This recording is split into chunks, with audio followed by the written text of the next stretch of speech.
My dear students, आज और हम एक नए टॉपिक के साथ में आए हैं। उसका नाम है गुणनखंड। उसको हम इंग्लिश में क्या बोलते हैं? फैक्टर। मैंने ये क्वेश्चन ये लिख दिया है, द्विघात बहुपद x square plus 7x plus 10 का गुणनखंड कीजिए।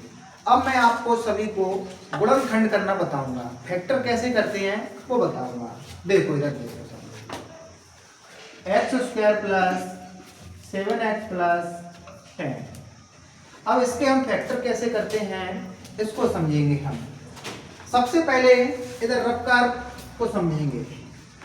रफ्कार, जिसको रफ्कार समझ में आ गया वो उसको सवाल भी समझ में आराम से आ जाएगा। सबसे ज्यादा रफ्कार को समझने पर हमें ध्यान देना है। सबसे पहली स्टेप इसमें क्या होती है, गुणनखंड करते हैं उसमें जो सबसे लास्ट वाला टर्म दिया होता है, सबसे लास्ट वाला पद संख्या दी होती है उसको हम नोट करते हैं। सबसे लास्ट वाला क्या दिया है? प्लस का 10। क्या दिया है हमारा सबसे लास्ट वाला? प्लस का 10। और फिर बीच में जो नंबर दिया होता है उसको नोट करते हैं। सेकंड टर्म में, सेकंड स्टेप में कितना दिया? प्लस का 7। ये वाला नंबर हमारा हमेशा, ये सबसे पहले जो नंबर दिया है ये आना चाहिए गुणा करके, और ये प्लस के 7 है वो कैसे प्लस करके आना चाहिए कि माइनस करके आना चाहिए, इसका पता कहाँ से लगाते हैं? ये लास्ट वाला चिन्ह, लास्ट वाला चिन्ह हमारा अगर प्लस का है तो ये वाला नंबर आना चाहिए जोड़ के। अगर लास्ट वाला चिन्ह अगर माइनस का होता तो ये वाला नंबर आना चाहिए कैसे? माइनस करके, घटा के। अब हम क्या करते हैं, सबसे पहले ये लिख दिया हमने x स्क्वायर प्लस यहाँ 10। बीच में मैंने यहाँ दो पद छोड़ दिए। बीच में मुझे यहाँ दो संख्या ऐसी लिखना है कि उन दोनों संख्याओं का आपस में अगर मैं मल्टीप्लाई करूं तो कितना आए? प्लस का 10 आए। और उन दोनों संख्याओं को आपस में अगर मैं ऐड करूं, जोड़ूं तो कितना आए? प्लस का 7 आए। तो अब इसकी बात तो हम बाद में करेंगे, सबसे पहले हम किसकी बात करेंगे? इसके 10 की। गुणा करके 10 कब कब आता है? गुणा करके 10 कब आता है? 10 का मल्टीप्लाई अगर 1 में करेंगे तब 10 आता है। किसका? 10 का मल्टीप्लाई अगर 1 में करेंगे तब भी 10 आता है। 2 का मल्टीप्लाई अगर हम 5 में करेंगे तो भी 10 आता है। देखो 2 का 5 में कर लो या 5 का 2 में कर लो, बात एक ही है। और 10 कब आता है? और किसी भी कंडीशन में 10 अपना नहीं आता है। फिर मैंने क्या कहा, गुणा करके देखो 10 एकम 10, 10 आ रहा है। 2 पंजे 10 या 5 दूनी 10, 10 आ रहा है। यही कंडीशन में अपना क्या आता है? 10 गुणा करके क्या आता है?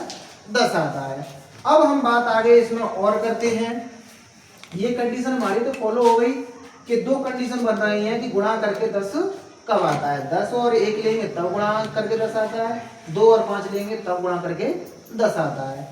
अब कंडीशन कौन सी देखना है हमें? हमें देखना है 7। क्या देखना है? 7 कब आते हैं। तो 7 देखो जोड़ के लाना है। कैसे लाना है? जोड़ के लाना है। तो अगर मैं 10 में 1 को ऐड करूंगा तो कितने होते हैं? 11, लेकिन लाना कितना है मुझे? 7। तो यानी ये वाली कंडीशन हमारी क्या हो गई? गलत हो गई। अब देखो जोड़ के मुझे कितना लाना है? 7। 2 में मैं 5 को ऐड करूंगा तो कितने होते हैं? 7, और 7 ही हमको लाना है। तो इससे हमें क्या पता चल गया? यहाँ से क्या पता चल गया कि जो भी यहाँ जो बीच में नंबर आएंगे यहाँ पर वो क्या होंगे? 2 होंगे और 5 होंगे। क्या होंगे? 2 और 5। और किस में होंगे? प्लस में होंगे दोनों। तो मैंने लिख दिया प्लस के 2 और प्लस के 5। यहाँ बात किस में चल रही है? x में बात चल रही है। तो मैं इनके साथ में भी क्या लिख दूंगा? x लिख दूंगा। क्या लिख दूंगा? x लिख दूंगा। तो यहाँ मैंने ये सबसे मेन महत्वपूर्ण यही है, सबसे मेन इंपोर्टेंट क्या है? यही है कि यहाँ इनको कैसे माना जाता है और यहाँ इनको कैसे लिखा जाता है। और इनको लिखने के लिए हमें सबसे मेन कैलकुलेशन क्या करना पड़ती है? ये करना पड़ती है। कैसे करना पड़ती है ये मैं अभी आपको बता चुका हूँ। अब क्या करते हैं कि दो पदों को हम क्या है? एक साथ में लिखते हैं। यहाँ से ये और यहाँ से ये, दोनों पदों को अलग एक साथ लिखते हैं। किसमें? कोष्टक में। मैंने लिखा x स्क्वायर प्लस 2x अलग कोष्टक में लिख दिया, और 5x प्लस 10 अलग कोष्टक में लिख दिया। अब आप कहोगे सर ये कहाँ गया प्लस? कहीं नहीं गया, ये बीच में रह गया। ये इधर चले गए कोष्टक में, ये इधर चले गए। ये कहाँ रहा? ये बीच में प्लस का, यहाँ बीच में रहा। अब आगे क्या करते हैं हम? अब आगे हम कॉमन लेते हैं। क्या लेते हैं? कॉमन। ओवेनिस्ट नंबर देखते हैं, ओवेनिस्ट संख्या देखते हैं, चर या अचर एक जैसे हमें दिख जाए, यानी कि हम कहते हैं कॉमन लेते हैं। क्या लेते हैं? कॉमन।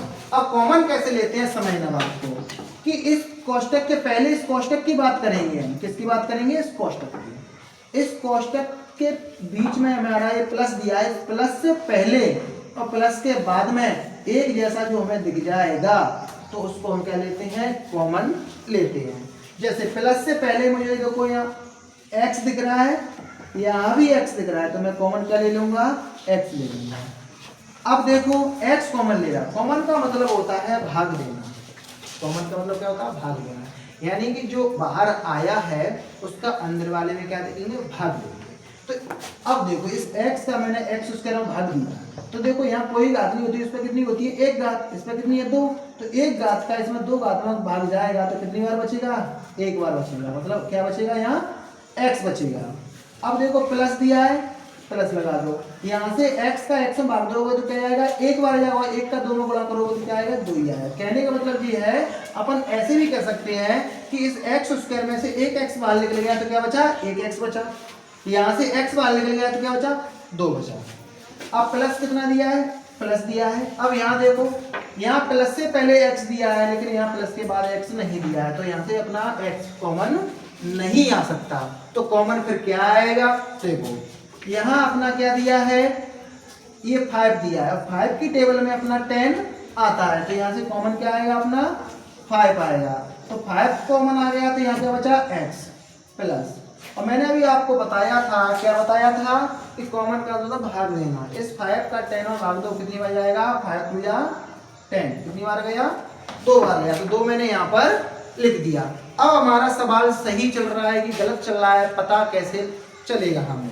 तो पता चलने के लिए एक बात ध्यान रखना, कॉमन लेने के बाद अगर ये दोनों कोष्टक हमारे एक जैसे आए हैं, कोष्टक के अंदर संख्याएं एक जैसी आई हैं कॉमन लेने के बाद, तो हम कहेंगे हमारा सवाल क्या चल रहा है? सही चल रहा है। देखो यहाँ कॉमन लेने के बाद x + 2 आया है कोष्टक में, यहाँ भी आया है x + 2, तो हम कहेंगे हमारा सवाल सही चल रहा है। अब बात करेंगे यहाँ पर ये कितना दिया है? प्लस। क्या दिया है? प्लस। प्लस से पहले देखो x + 2 दिया है और प्लस के बाद भी x + 2 दिया है, तो अब इन दोनों में से कॉमन लेंगे तो क्या आएगा? x + 2 एक बार कॉमन आ गया। अब बचा क्या है? यहाँ से x और यहाँ से बचा क्या? प्लस के 5, तो x और प्लस के 5 इन्हें अलग कोष्टक में लिख दो। ये हमारा क्या हो गया? गुणनखंड हो गया। क्या हो गया? गुणनखंड हो गया। अब यहाँ कोई चिन्ह नहीं आएगा क्योंकि बाद में हमारे कॉमन लेके हमने रखे हैं, तो यहाँ बीच में कोई चिन्ह नहीं आएगा। हमारा ये क्या हो गया? गुणनखंड हो गया।